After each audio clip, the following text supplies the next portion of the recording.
All right, greetings.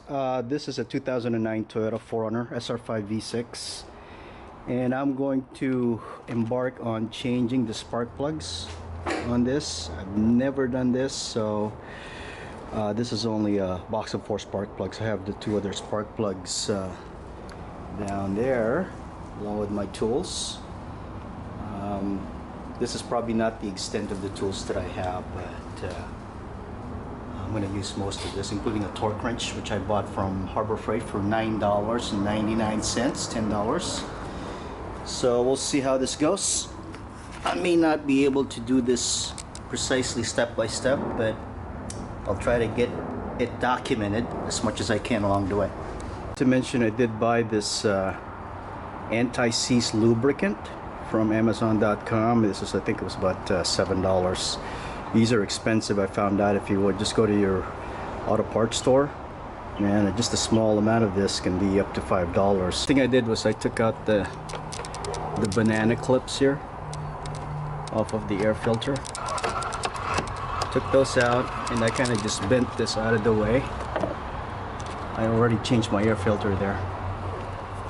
Alright, and those are the 3 spark plugs here on this side. This is the easier side.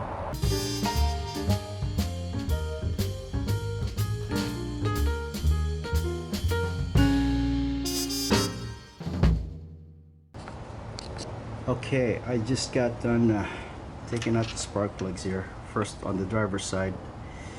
Here it is. And here's the cylinder.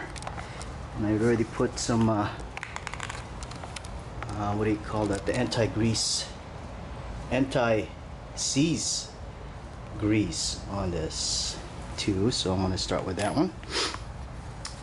Alright, I'm going to put the camera down here. Just a second.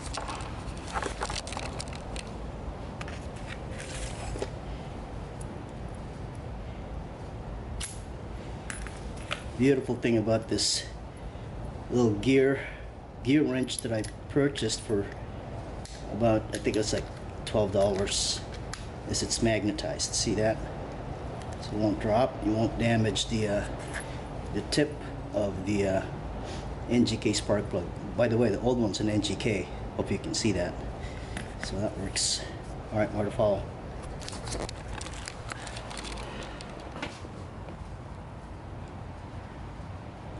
Put that in there. Hopefully you can see it. It's a little dark in here.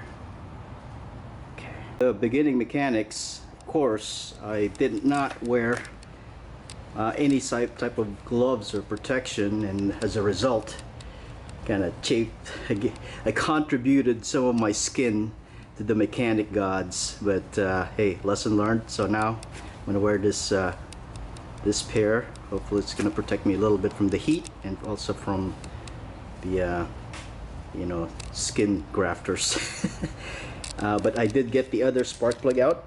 Here it is, and I'm gonna replace it with this new one with some of the anti-seize grease already splattered on it. The dark light here, I'm going to slip this in carefully and just work it in there until I can get some tension established, and I can work my torque wrench, which I already did with that first cylinder, over there. You'll notice some of these markings here. There's no rhyme or reason for it. It's just a reminder for me that I took out a couple of those connections to get to these cylinders. Kind of a toughie of a, this is the last one. It's closest to the firewall. Hopefully you can see this, so I'm just working it out. There it is. Look at how dark that is. The point's a little practically gone. I wanted to show that I do have a universal joint on my torque wrench here. And instead of 20 nanometers, I think is what they call it. And it's clicking.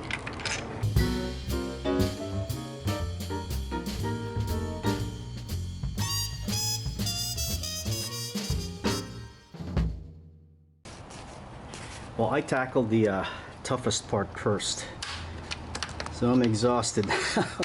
But you know, hopefully this part here is going to be a cinch. So I'm just taking out the air filter here with these banana clips again, and then I'm going to lean it back here against that hydraulic jump. It's going to bend the hose, but at least not going to damage it.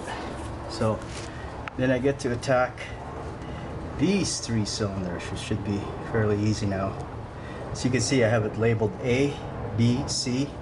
I'm not an everyday mechanic, so I have to cheat, otherwise discovered this, although I bent this out as much as I could, this whole unit here for the air filter, it's still difficult to get to the cylinder. So what I did was, and I saw this from another YouTube mechanic, or I just took out that bolt.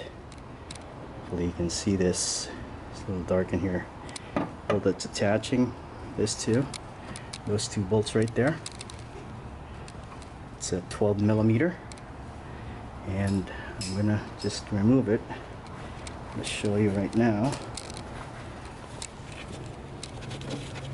Hey, I'm wearing gloves this time. So, that's one. It was a little bit tough to do, so I'm gonna put some anti-seize grease on that as well.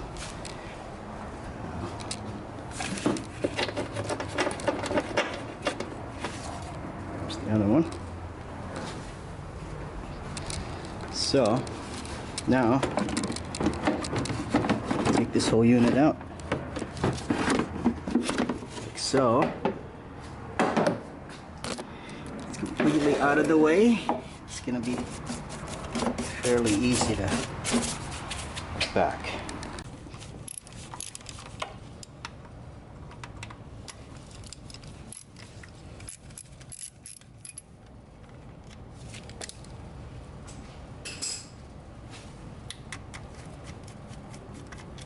Taking out these 10 millimeter bolts. I had an old 10 millimeter socket like this, but it was all just completely worn out as far as the thread, so I had to buy one. $3. Another $3. But it's okay. Like I said, I'll probably use it for another project. Okay, so then I got to take out these clips here.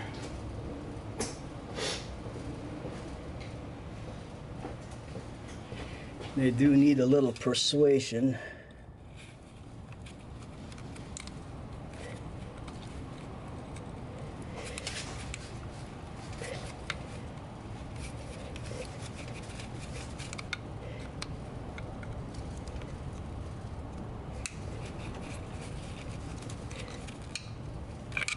One doesn't want to go. I mean, I guess I could take that out without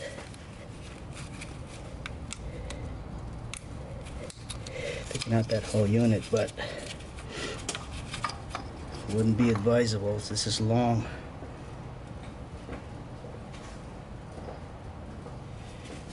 So I'm going to repeat that process.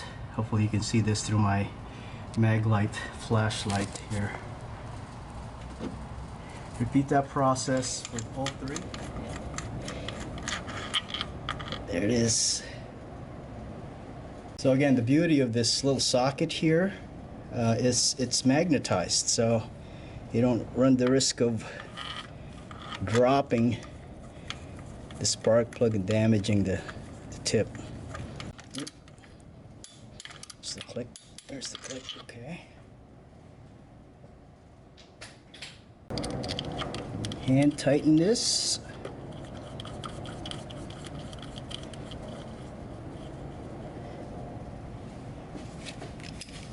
Crank it on.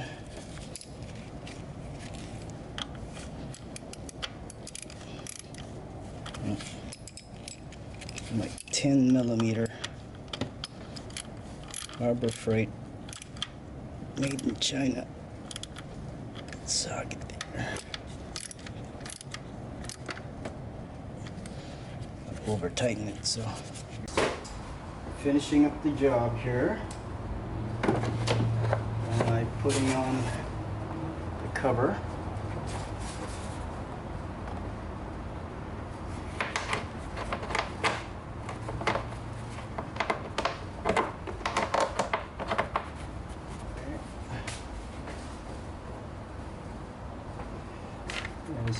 This is a 10mm bolt in here.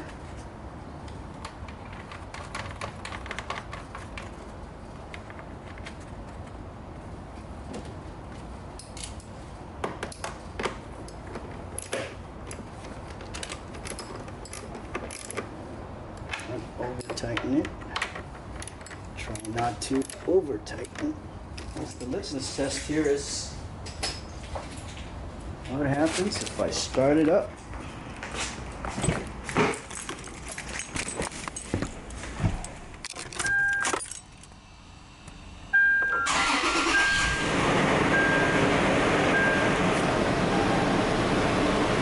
Yeah, you can see it's got 120.